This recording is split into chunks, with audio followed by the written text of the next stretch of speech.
Okay, welcome back to Corey Rawson. This is a video segment for two videos that has to do with machines.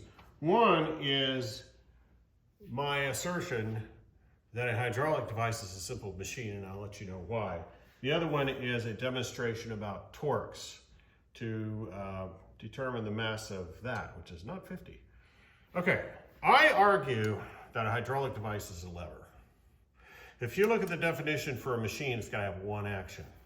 So this is problematic because if you have an overhead pulley, you change the direction. If you have a movable pulley, you've changed the direction of the force. You put two pulleys together, technically you don't have a simple machine anymore. So if you're going to say two pulleys is in the simple machine category, then you got to open it up for two actions. You've got to include gears. You've got to include gears and sprockets.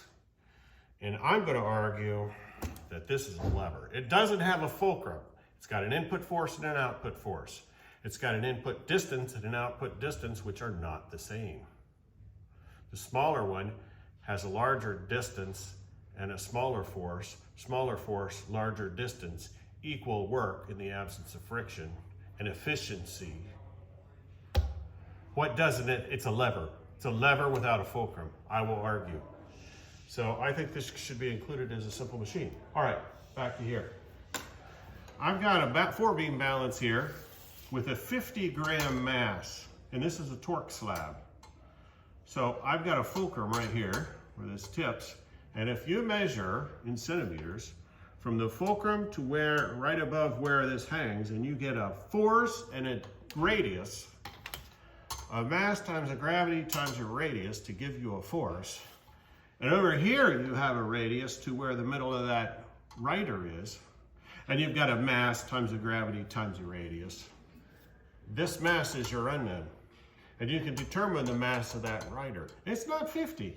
You would think it would be, but it's less. So determine mass times gravity times radius, which you know. Radius, which you know. Gravity, you don't know. Mass, you do. You don't know.